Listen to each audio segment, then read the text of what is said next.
hace un par de horas ya que hemos arrancado esta segunda semana iberoamericana, la segunda sesión justamente de la CICEMAP. Ella ha estado al pendiente de todo el contenido, de todas las conferencias y hace un rato también hice mención sobre, sobre la doctora, quien es una referente para muchos y por supuesto también para mí.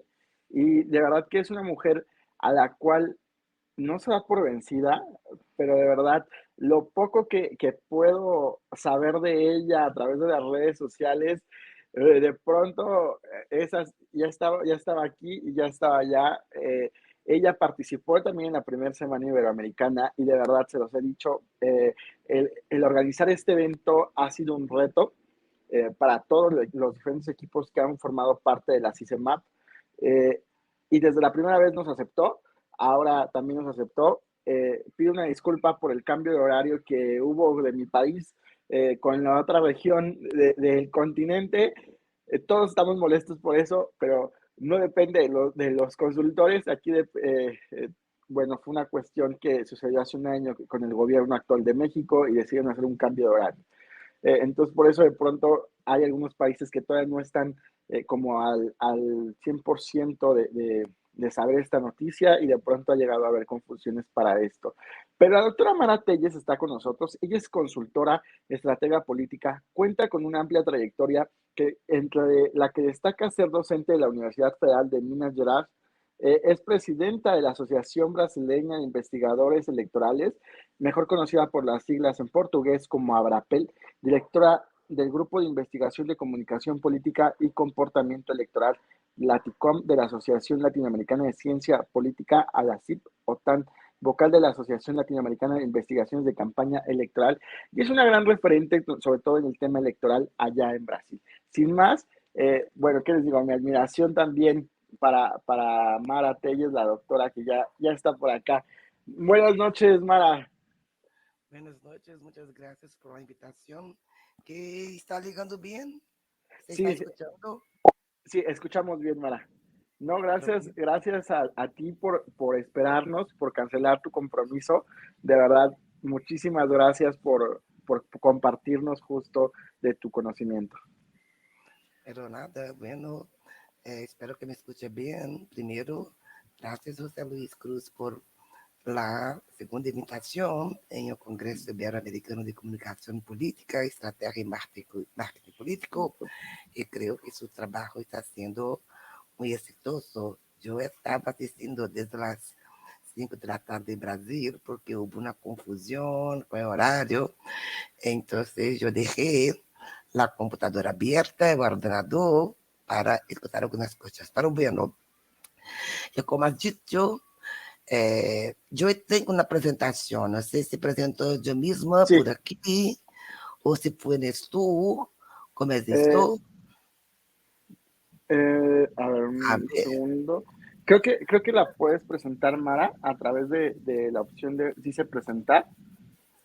Sí, sí, sí, en un momento, a ver, enviar arquivo, déjame buscar el arquivo, Sí, a ver, déjame ver si es posible acá. A ver, si consigo un rato, ok. ok? Un rato porque yo he enviado a usted también, ¿sabes? Entonces, tú también puedes poner, ¿verdad? Ah, Pero ok, creo que sí, lo consigo aquí, porque yo pensé que sería tú que los ponería, pero bueno. mm, Aquí, no, es esa, ¿verdad? Ideologías, mira, sentimientos yo y lo tengo acá, está sencillo. ya lo Está tenemos sen- a cámara, si quieres. Nada más Sí, yo le te lo he indicas. enviado. Ah, como. Vale, tengo que inscribirme para enviar a presentaciones de las pantallas. Dicen acá que yo no puedo enviar la Ah, presentación. no te preocupes, ya lo tenemos, acá ya lo tienen descargado. Nada más es que le vayas diciendo siguiente a Rebeca. Estamos viendo que se llama Ideología, Sentimientos y Voto Retrospectivos en las Elecciones Presidenciales. ¿Es correcto? Sí, es correcto. Pero bueno, primero yo quería decir también que estamos haciendo a través de Abrapel el segundo seminario internacional de encuestas electorales y desafíos de las metodologías en la crisis de las democracias. Pero lamentablemente, desgraciadamente, será un congreso en Brasil exclusivamente presencial. Pero bueno, espero que tengan tiempo y billetes para venir a Brasil entre los días 3 a 5 de octubre, ¿vale? Pero bueno, Ok. yo quiero hablar un poquito sobre la ideología, los sentimientos de voto retrospectivo en las elecciones presidenciales de Brasil. Como vosotros sabéis, las elecciones han sido disputadas con una competición muy fuerte y polarizada entre dois candidatos. É o candidato Lula da Silva, do Partido dos Trabalhadores, e, do outro lado, é o candidato Jair Bolsonaro, do Partido Liberal, que já era presidente em Brasil. Pero bueno, vamos a enseñar aqui alguns aspectos da campanha e da comunicação política de umas eleições muito duras, muito polarizadas entre os dos candidatos. La próxima pantalla, por favor. Los datos que van a ver acá son parte de un panel organizado o de datos organizados por Abrapel, que ha sido presentado en el Congreso Internacional de Ciencia Política ahora mismo en Buenos Aires. Y ahora es la primera vez que yo presento fuera de un congreso más académico. Y hay que decir que la encuesta, la investigación, tiene apoyo de la Fundación de Amparo a Investigación de la Comunidad de Minas Gerais, del Grupo Opinión Pública y además de la Asociación Brasileira de Encuestadores. Neste, por favor. Pero bueno, lo primero lo primero que tengo que decir en la introducción es que la disputa electoral en 2022 tuvo tres variables claves. La primera variable, el voto retrospectivo. En segundo, un voto ideológico. Y en el tercero, y quizás el más novedoso de nuestras investigaciones, la entrada en la competencia electoral de la variable religión, o sea, de la identidad evangélica, que es una religión que crece mucho en Brasil. Los evangélicos suelen ser en Brasil muy conservadores en los temas morales y ha sido ellos, parte significativa de ellos, como por base en 70% que han votado en el candidato de la derecha radical, Bolsonaro. Otra característica de estas elecciones es que por la primera vez en Brasil, las elecciones han sido disputadas a través de la presencia de dos candidatos que habían sido presidentes. El primer presidente Lula, que había gobernado Brasil por 8 años, y la reelección del presidente Bolsonaro. Todo eso va a significar una fuerte llamada al voto retrospectivo, o sea, a la memoria de gobierno. Y como vosotros sabéis, el voto retrospectivo en la literatura está muy involucrado en el tema de la economía, o sea, si los electores evalúan bien el mandato de un gobierno y la evaluación es hecha muchas veces por el tema del desarrollo de la economía, los votantes suelen votar en aquellos candidatos a donde hay mejor evaluación de la economía. Pero bueno, como Lula ha sido el presidente de Brasil por 2 veces, su campaña ha sido basada en el voto retrospectivo, o sea, en hacer con que la gente, sobre todo los más pobres, se recordasen de los tiempos de desarrollo económico, de políticas sociales y de distribución de presupuestos, de ingresos. Pero bueno, lo que pasa es que durante el gobierno del presidente Bolsonaro, como muestra la gráfica acá, el desempeño económico de su gobierno ha sido fatal. Era el peor desempeño económico de un presidente. O sea, lo que la literatura esperaba, que los electores pudieron hacer una punición al presidente Bolsonaro basado en el desarrollo, en el desempeño malo de la economía en general. Pero no ha sido eso que ha ocurrido, porque la campaña ha hecho otra cosa. Vamos a ver ahora. El primero es que no había aprobación del gobierno, positiva del gobierno Bolsonaro. Las políticas públicas no eran bien evaluadas. O sea, él ha creado un auxilio para las personas más pobres, para los conductores de camión, para la gente del taxi, como una tentativa de uso de la máquina pública para buscar votos. Mira que la gráfica muestra que la aprobación del gobierno va a crecer después, durante la campaña, cuando mismo siendo contrario a la Constitución brasileña que prohíbe auxilios financieros después del inicio de la campaña, asimismo, porque el presidente tenía la mayoría de la Cámara de los Diputados, él consiguió pasar por arriba de la Constitución y distribuir auxilios financieros. Entonces hubo un fuerte uso de la máquina gubernamental a través de donación de dineros llamados de programas sociales que han sido creados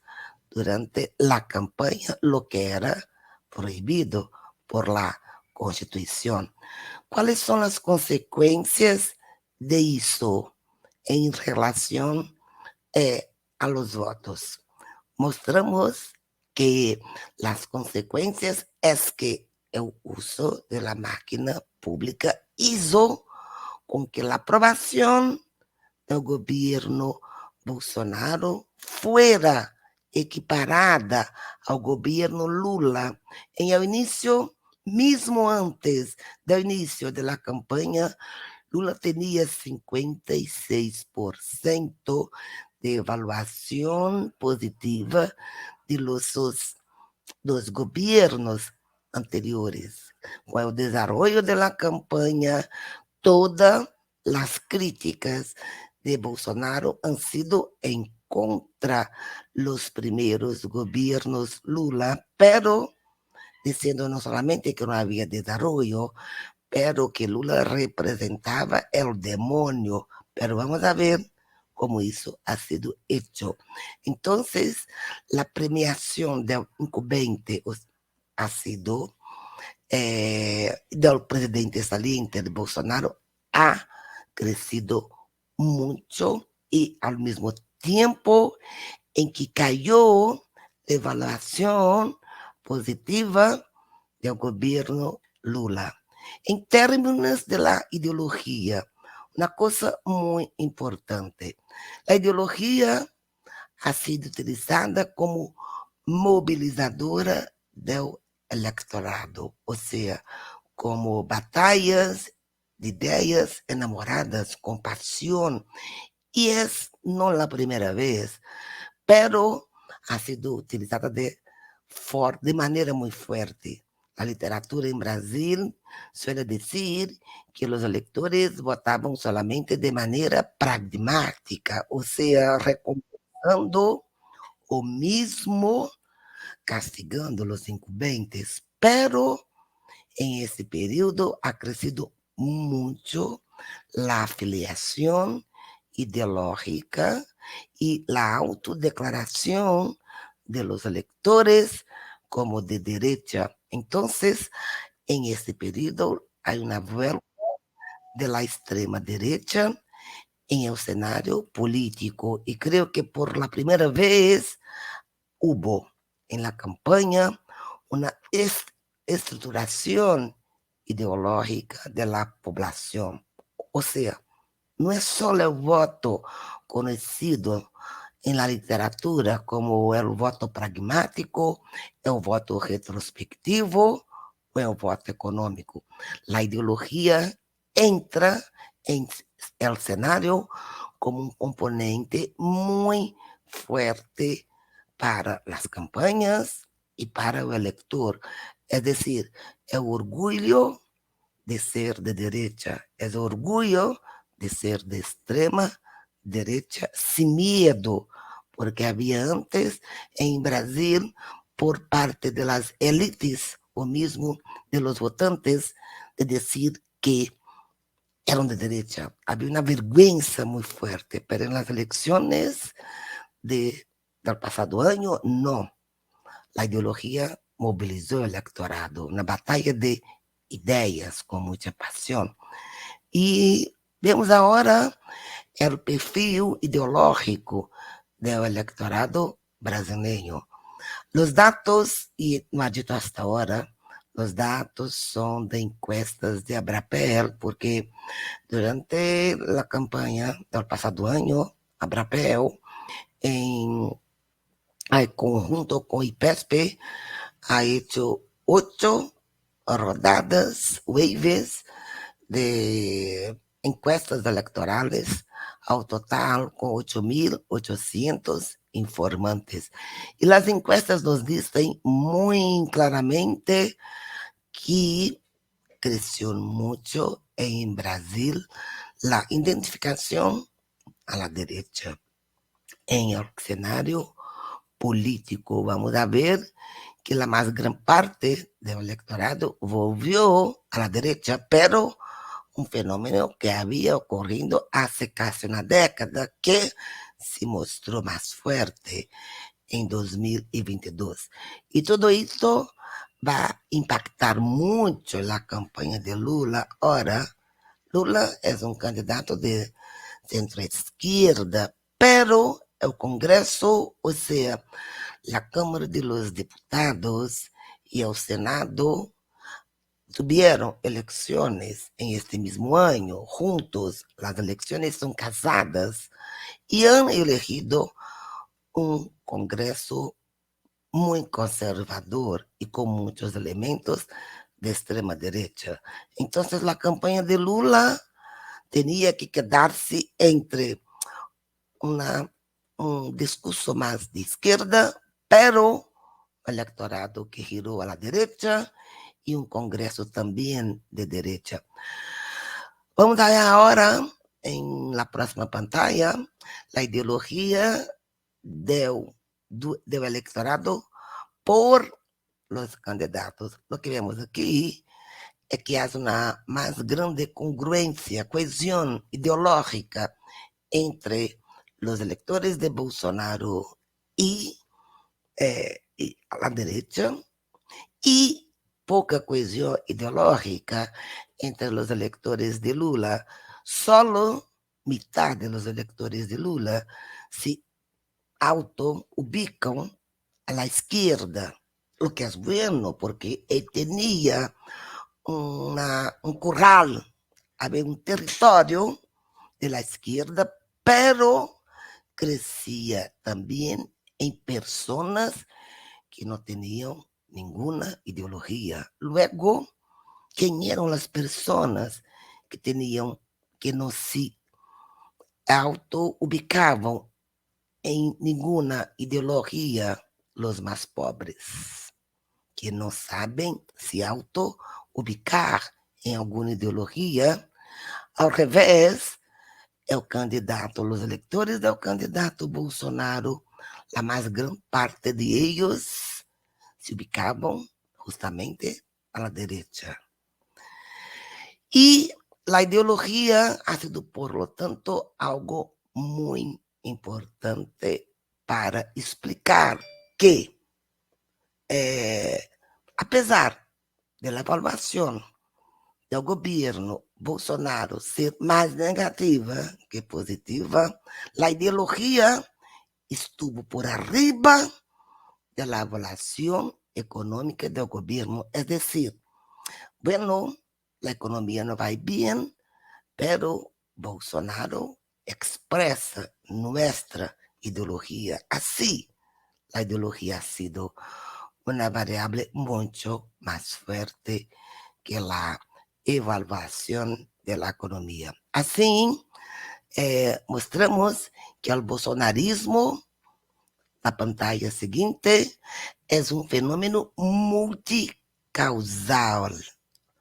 Ele articula como um fenômeno ideológico que articula as posições conservadoras de élites, pero as posições conservadoras de las élites estão em acordo com as posições conservadoras de los eleitores que identificavam-se com as ideias políticas de Bolsonaro, e por essa razão Bolsonaro encontrou uma terra fértil para desenvolver-se politicamente em votos em el país, ou seja, transformar sua ideologia não só conservadora, pero de direita radical em escaños en la Cámara de los Diputados, escaños en el Senado y además llegó al final de la segunda vuelta con 49% de los votos, una diferencia muy pequeña respecto al candidato Lula, que tuvo 50% de los votos. Ou seja, pouco mais de 2 milhões de diferença, um empate técnico entre os dois candidatos. Bolsonaro tinha posições contrárias ao aborto, defende-se de las orações em las escolas, la redução de maioridade penal e la militarização de las escuelas. Pero, finalmente, un componente muy novedoso que quiero traer para vosotros, que la tercera variable. La primera, el voto retrospectivo. La segunda, la cuestión de la ideología. Y finalmente, la religión que tiene evangélica, que ha tenido una importancia fundamental en Brasil en estas elecciones. ¿Qué es la cuestión? Por favor, la siguiente de la participación de los evangélicos. Creo que una antes, ¿no? ¿No? No. Después. Pero bueno, creo que te ha dejado con eso. No. Vuelva, por favor. Vemos acá o crescimento evangélico em Brasil, que tem, por estadística, pode ultrapassar a los católicos em o ano 2030. Está concentrado em las classes mais bajas, los mais pobres, e eles têm mais dedicação à fé que los católicos. Y la próxima vamos a ver la participación de los evangélicos en la política. Es muy importante porque crece mucho en Brasil, lo que estamos estudiando ahora, la teología del dominio. Y voy a ver aquí, no sé si vosotros conocéis, lo que viene a ser la teología del dominio. La teología del dominio define 7 áreas de influencia para auxiliar en la formación de las naciones cristianas, para cumplir las propuestas de Mateus, del apóstolo Mateus, né? Que es hacer con que las personas puedan extender el reino de Cristo por toda la tierra. Y para eso hay 7 puntos para hacer la extensión del reino de la religión, del cristianismo por toda la tierra, que es llamado el dominismo, como vamos a ver en la próxima pantalla. Esto, el reino de Dios en la tierra, de Dios en la tierra, debería ser en la familia a través del lar, en la religión, en la iglesia, en la educación, en la escuela, en el gobierno, o sea, en la política, en los medios, en la comunicación, en las artes, deportes, ocio y finalmente el dominio de la economía. Y además de las 7 esferas, orar, rezar, también sería una parte poderosa de la guerra espiritual utilizada para recapturar el mundo para Jesús Cristo. Pero bueno, parte importante de la campaña de Bolsonaro ha sido de manejar los 7 montes, como llamo, o sea, expresar los 7 puntos fundamentales de la teología del dominio, que es, a partir del discípulo del apóstolo Mateus, dominar los 7 puntos aquí enseñados a través de acciones y de proyectos de ley para la familia, para la educación, como por ejemplo el proyecto de escuelas sin partido, en los medios, que es un proceso de demonización de los medios de comunicación, en las artes, como si todo fuera depravado, y sobre todo puntos fundamentales que son tratados en el campo de la familia. El total combate a las igualdades entre hombres y mujeres y a toda y cualquier propuesta para derechos a la población LGBT. El próximo, por favor. El próximo. Entonces, la base es Dios, patria y familia, ¿vale? Y Dios, patria y familia, podría volver un poco, que el llamado volver, sí, ¿no? La gráfica enseña esta base teológica de Dios, de patria y de familia. Podemos ver acá la fuerte presencia de intención de votos de evangélicos y católicos por candidatos y entre con el desarrollo de la campaña, el voto de los evangélicos en Bolsonaro salió de 56 en el inicio y llegó a 70%. Son pautas como la próxima, vamos a ver, que son llamadas de pánico moral y religioso. O sea, el uso de desinformación como una arma de batalla del bien contra el mal, para fomentar, promocionar el sentimiento de miedo y de perseguición política, o sea, todas las propuestas y todas las personas, todos los políticos que no apoyan al presidente Bolsonaro son hijos del demonio, representan el demonio. Todas las personas que no son a favor de Bolsonaro son inmediatamente classificadas como el mal, porque estamos vivendo uma batalha entre o bem e o mal para preparar o retorno, a volta de Jesus Cristo à Terra. E em este sentido han sido disseminadas muitas notícias falsas acerca de Lula e em pautas para promocionar pânico moral.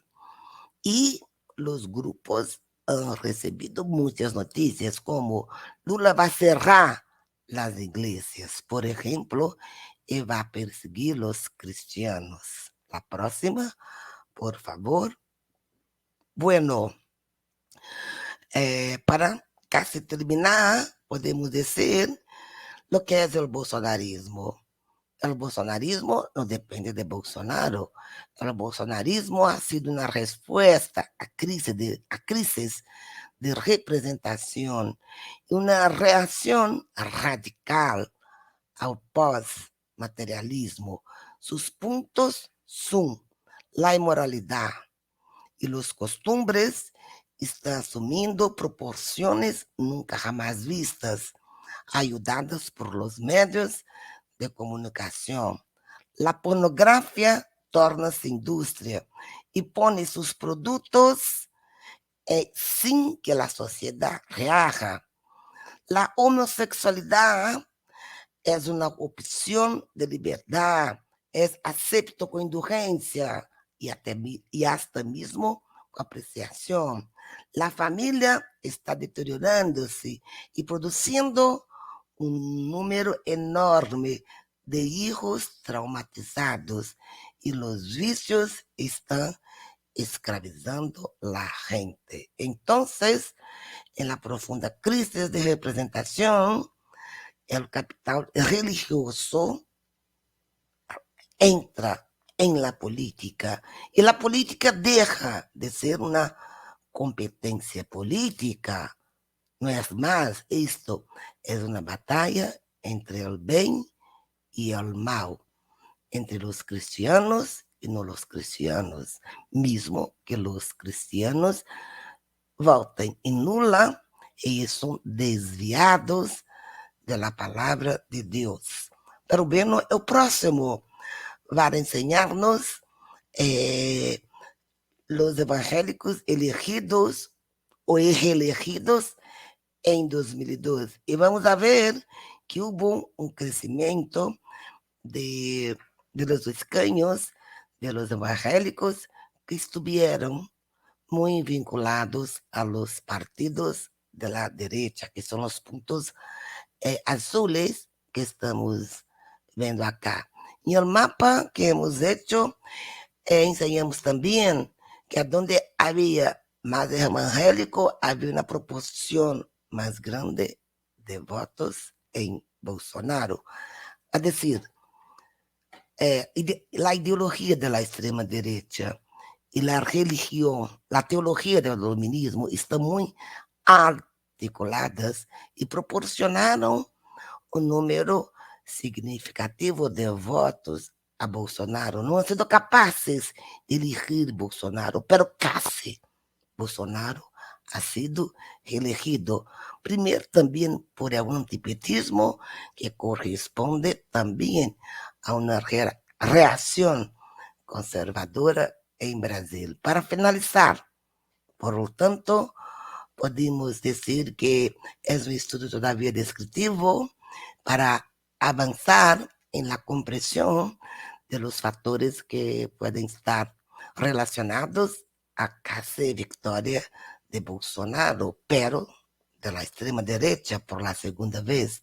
Hubo en la campaña el uso de desinformación y la promoción de valores religiosos muy reaccionarios, más que conservadores, que movilizan el votante. El proceso de homogeneización cultural, por un lado, y las nuevas agendas identitarias y morales, por otro lado, produciram um pânico moral em várias fracções sociais em Brasil. E, sobretudo, as batalhas morais, ou seja, a extrema-direita ha hecho el uso de generar aversión a las ideas seculares para atrair el público para a nueva esfera pública, técnico-mediática e construir ellos como defensores de la familia tradicional, de las mujeres y de los niños. En este sentido, las pautas feministas y las pautas LGBT han sido distorsionadas como una supuesta ideología de género y como una amenaza a las familias y a los valores religiosos. Al final, tenemos acá la próxima, por favor, para finalizar, el perfil ahora, información nueva, de los lunaristas. ¿Quién son los lunaristas? Los que han votado en Bolsonaro, pero en las encuestas actuales pasaron a apoyar Lula. Son las mujeres que tienen entre 25 a 34 años, son los negros, los católicos, están en la región sureste y viven en las ciudades del interior. Ahora, esses dados são mais recentes daqueles que han votado. ¿Por quê? Porque Lula está volviendo-se mais fortemente para seu eleitorado mais pobre e deixando as pautas morais, que é outro tema, porque ao revés de falar com seu eleitor mais tradicional, que são os mais pobres, houve um equívoco em la campanha, que Lula também intentou apresentar-se como el representante de los cristianos, pero los cristianos evangélicos ya tenían a su representante. ¿Quién? El Mesías. Jair Messias Bolsonaro, que apresentou-se como el representante de Jesus Cristo y de la construcción del bien en la batalla moral. Muchas gracias. Muchísimas gracias, Mara, por compartirnos este conocimiento. Justo el equipo no había tenido el gusto de escucharte y de comprender cómo fue la parte o cómo es la parte electoral en Brasil y les estaba compartiendo justo eso. En la campaña de pasada, Bolsonaro justo se jugó ese papel para tratar de ser reelegido, de ser el Mesías, ¿no? Y vaya que Brasil es un tema, eh, yo lo considero que lo que vemos en Latinoamérica es introducción para aterrizarlo en Brasil y en Brasil todavía abrir la puerta a algo mucho más grande, porque vaya que ustedes en temas electorales, wow, es otro mundo lo que se vive. Muchísimas gracias, Mara, por tu tiempo, por compartirnos y por esperarnos justamente para esta sesión. Quiero hacer entrega y este reconocimiento a la doctora Mara Telles tras haber participado en calidad de conferencista en esta segunda Semana Iberoamericana de Comunicación, Estrategia y Marketing Político. Y lo enviaremos más tarde o ya el día de mañana, te lo haremos llegar. Y mi felicitación por las actividades que están haciendo en Abrapel. Puedo decir que soy un afiliado a Abrapel gracias a ti. Ah, gracias, gracias. Es un Y, honor para nosotros. y Y te espero estuve en Brasil en el 3 a 5 de octubre, en ¿vale? octubre. Claro que Ahora, sí, nos vemos en Brasil. Muchísimas gracias, Mara. Que pases muy buena noche. a Muy usted, obrigado. gracias. Hasta la próxima. Hasta Bueno, ha sido Mara Telles, justo.